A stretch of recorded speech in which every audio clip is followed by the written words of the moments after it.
saya Tri Aini. Pada seminar kali ini saya akan menjelaskan mengenai pelatihan dan pengembangan karyawan. Maka dari itu saya akan menjelaskan kepada kalian semua bagaimana membuat karyawan dapat berkompeten pada posisi di perusahaan, yaitu ada pelatihan dan pengembangan sumber daya manusia. Nah, pelatihan dan pengembangan sumber daya manusia ini serangkaian yang dirancang oleh organisasi untuk meningkatkan pengetahuan kalian, keahlian, keterampilan, dan kemampuan pegawai. Tujuan diadakannya pelatihan dan pengembangan sumber daya manusia itu apa sih tujuannya? Tujuannya sendiri yaitu meningkatkan produktivitas, meningkatkan mutu tenaga kerja, meningkatkan ketepatan dalam perencanaan sumber daya manusia, meningkatkan semangat yang baik, dan menahan tenaga kerja yang baik, menjaga kesehatan dan keselamatan kerja, serta menjunjung pertumbuhan pribadi atau personal growth. Kemudian manfaat dari pelatihan dan pengembangan sumber daya manusia itu antara lain meningkatkan kuantitas dan kualitas produktivitas, mengurangi waktu belajar, dan diperlukannya karyawan untuk mencapai standar kinerja yang dapat diterima, membentuk sikap loyalitas dan kerjasama yang lebih menguntungkan. Kemudian pelatihan dan pengembangan sumber daya manusia juga ada jenis-jenisnya loh, seperti pelatihan keahlian, pelatihan ulang, pelatihan lintas fungsional, pelatihan tim, dan pelatihan kreativitas. Untuk pelatihan dan pengembangan sumber daya manusia tidak bisa sembarangan, ya. Itu ada teknik khususnya, seperti metode on the job training dalam metode simulasi. Untuk metode on the job training sendiri yaitu metode pelatihan yang langsung ditangani oleh supervisi atau pimpinan perusahaan, sedangkan metode simulasi yaitu metode ini karyawan dapat melakukan pelatihan rutin tiruan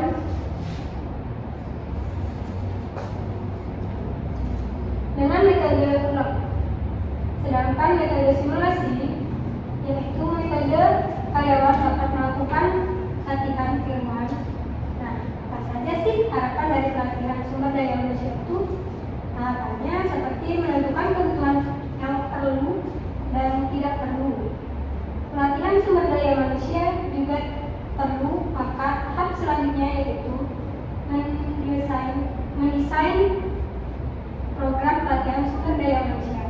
Yang diperlukan setelah itu barulah evaluasi efektivitas program pelatihan sumber daya manusia agar lebih jelas.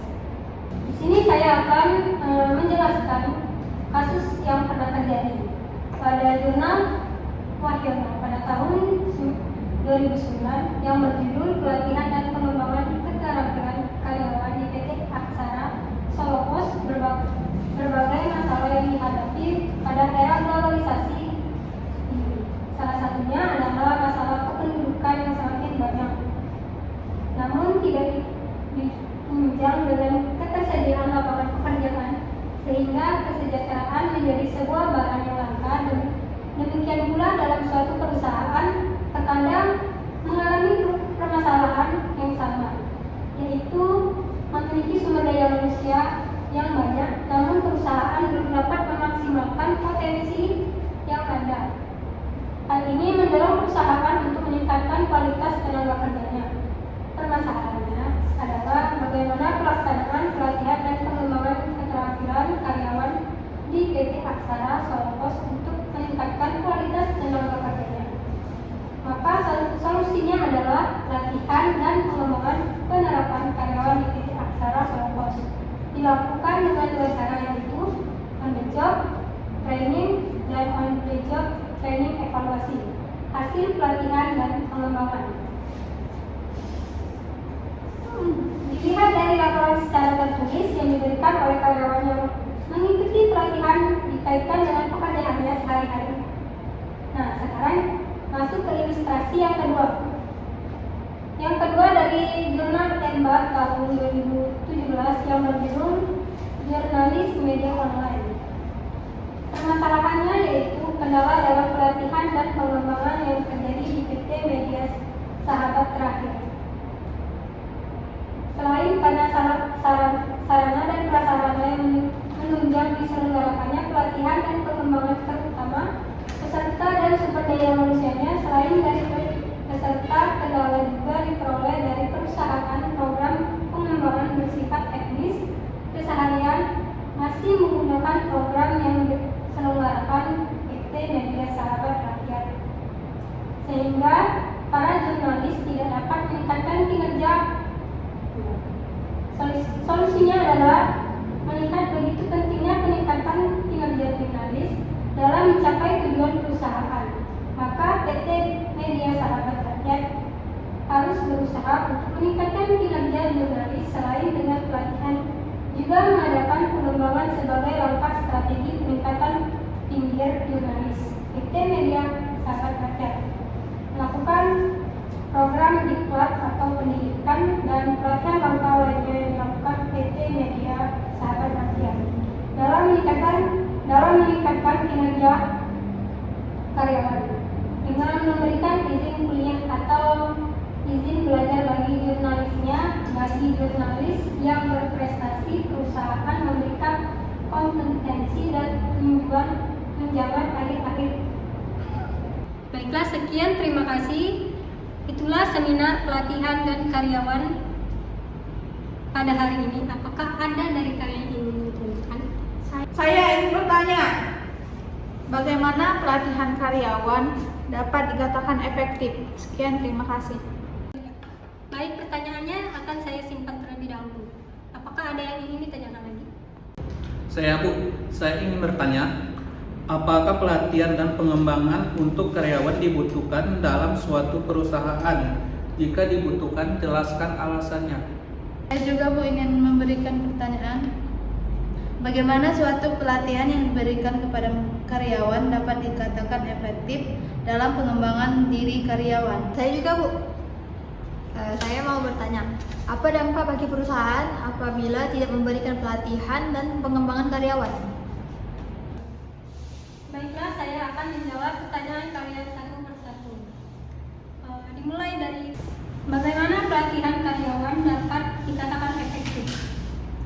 Suatu training dapat dikatakan berhasil bila berhasil dalam bentuk cara berpikir atau berhasil dalam bentuk mindset karyawan di perusahaan tersebut, sehingga mampu berjalan sejalan dan mendukung visi dan misi perusahaan di tempat ia ditempatkan. Pertanyaan kedua, apakah pelatihan dan pengembangan untuk karyawan dibutuhkan dalam suatu perusahaan? Jika dibutuhkan, jelaskan alasannya. Baik, pertanyaan sangat menarik. Pelatihan dan pengembangan karyawan tidak hanya bertujuan meningkatkan produktivitas. Selain juga karyawan dan efisiensi persaingan bisnis menuntut lebih dari itu. Menambah keterampilan karyawan dan mengasah keahlian yang telah mereka miliki menjadi langkah penting yang harus diambil dari perusahaan agar dapat bertahan dalam kompetisi. Selanjutnya, bagaimana suatu pelatihan yang diberikan kepada karyawan dapat dikatakan efektif dalam pengembangan diri karyawan? Baiklah, akan saya jawab. Efektivitas pelatihan karyawan bisa dilihat dari meningkatkan keterampilan, pengetahuan, keahlian, dan sudah dilatih. Indikator pelatihan karyawan dikatakan efektif dan sukses akan membentuk pandangan serta cara berpikir karyawan menjadi sesuatu dengan visi atau misi perusahaan. Pertanyaan terakhir, apa dampak bagi perusahaan apabila tidak memberikan pelatihan dan pengembangan karyawan? Dampak apabila perusahaan tidak memberikan pelatihan karyawan, apabila pelatihan karyawan tidak dilakukan dalam suatu perusahaan, maka akan terjadi pada gejala-gejala sebagai berikut yang sering terjadi. Yang pertama, membuat kesalahan dalam melaksanakan